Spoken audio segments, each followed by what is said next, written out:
ओम आदित्याय नमो नमः। जय सूर्यदेव। सूर्यदेव की कृपा सदा सर्वदा आप पर बनी रहे। आप सभी को आज सबसे पहले छठ महापर्व के दूसरे दिन खरना की हार्दिक शुभकामनाएं। आज के इस वीडियो में हम पाठ करेंगे सूर्यदेव को समर्पित श्री आदित्य हृदय स्तोत्र का हिंदी में।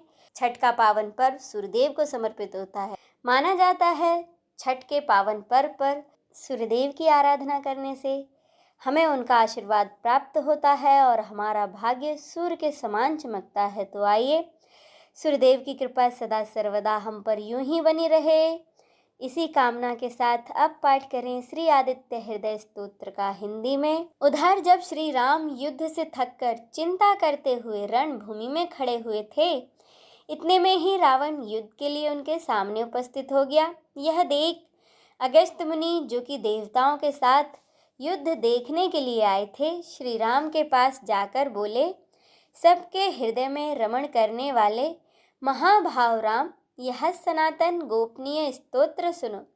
वत्स, इसके जप से तुम युद्ध में अपने समस्त शत्रुओं पर विजय पा जाओगे।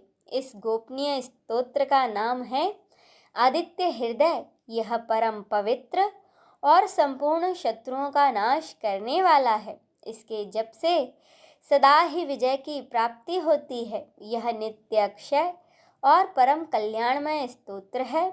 संपूर्ण मंगलों का भी मंगल है।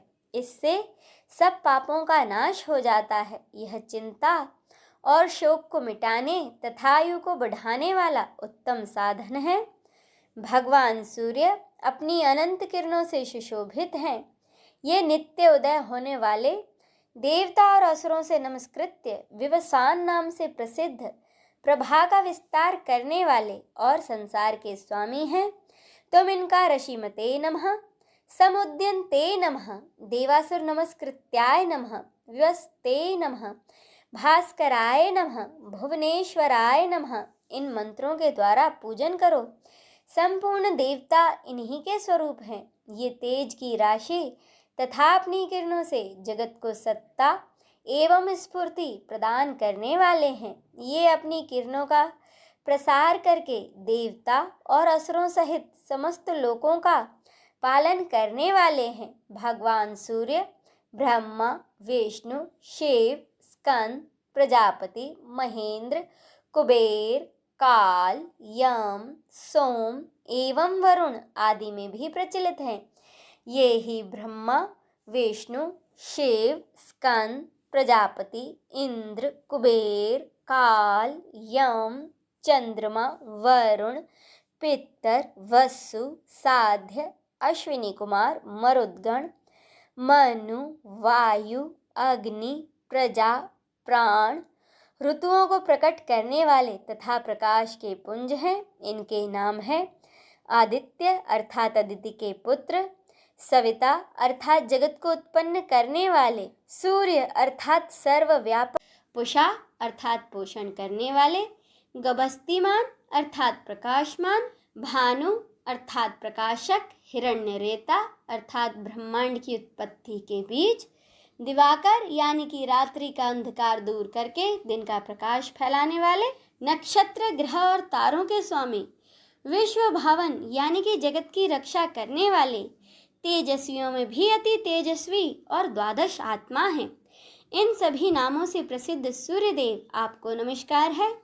पूर्व गिरि उदयाचल तथा पश्चिमी गिरि अस्ताचल के रूप में आपको नमस्कार है। ज्योतिर्गणों के स्वामी तथा दिन के अधिपति आपको प्रणाम है।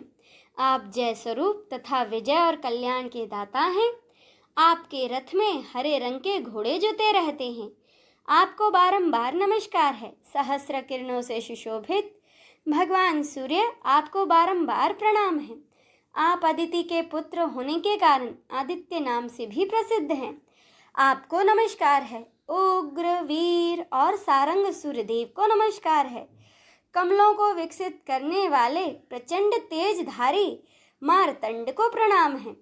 आप ब्रह्मा, शिव और विष्णु के भी स्वामी हैं। सुर आपकी संज्ञा है। यह सूर्य मंडल आपका ही तेज है। आप प्रकाश से परिपूर्ण हैं। सबको स्वाहा कर देने वाली अग्नि आपका ही स्वरूप है। आप रौद्र रूप धारण करने वाले हैं, आपको नमस्कार है। आप अज्ञान और अंधकार के नाशक, जड़ता एवं शीत के निवारक तथा शत्रु का नाश करने वाले हैं। आपका स्वरूप अप्रमेय है। आप कृत गणों का नाश करने वाले, संपूर्ण ज्योतियों के स्वामी और देव स्वरूप हैं, आपको नमस्कार है। आपकी प्रभा तपाए हुए सोने के समान है। आप हरि और विश्वकर्मा हैं, तम के नाशक, प्रकाश स्वरूप और जगत के साक्षी हैं, आपको नमस्कार है। रघुनंदन, ये भगवान सूर्य ही संपूर्ण भूतों का संहार, सृष्टि और पालन करते हैं। ये अपनी किरणों से गर्मी पहुंचाते हैं और वर्षा करते हैं। ये सब भूतों में अंतर्यामी रूप से स्थित होकर उनके सो जाने पर भी जागते रहते हैं। ये ही अग्निहोत्र तथा अग्निहोत्री पुरुषों को मिलने वाले फल हैं। वेदों, यज्ञ और यज्ञों के फल भी ये ही हैं।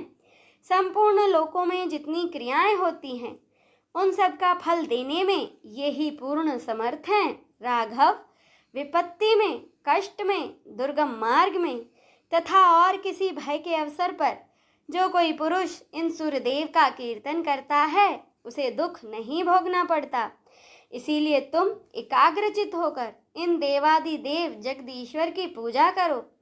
इस आदित्य हृदय का 3 बार जप करने से तुम युद्ध में विजय पाओगे। महाभाव, तुम इसी क्षण रावण का वध कर सकोगे। यह कहकर अगस्त्य मुनि जिस प्रकार आए थे वैसे ही चले गए। उनका उपदेश सुनकर श्री महातेजस्वी रामचंद्र का शोक दूर हो गया और उन्होंने प्रसन्न होकर शुद्ध चित्त से आदित्य हृदय को धारण किया और 3 बार इसका आचमन करके शुद्ध हो भगवान सूर्य की ओर देखते हुए 3 बार इसका जप किया। इससे उन्हें बड़ा ही हर्ष हुआ। फिर परंपरा कर्मी रघुनाथ जी ने धनुष उठाकर रावण की ओर देखा और उत्साहपूर्वक विजय पाने के लिए वे आगे बढ़े। उन्होंने पूरा प्रयत्न करके रावण के वध का निश्चय किया। उस समय देवताओं के मध्य खड़े हुए भगवान सूर्य ने प्रसन्न होकर श्री रामचंद्र जी की ओर देखा और निशाचर राज रावण के विनाश का समय निकट जानकर हर्ष पूर्वक कहा, हे रघुनंदन, अब जल्दी करो। इस प्रकार भगवान सूर्य की प्रशंसा में कहा गया और श्री वाल्मीकि रामायण के युद्ध कांड में वर्णित यह आदित्य हृदय मंत्र संपन्न होता है। बोलिए भगवान आदित्य की जय, छठी मैया की जय। हर हर महादेव।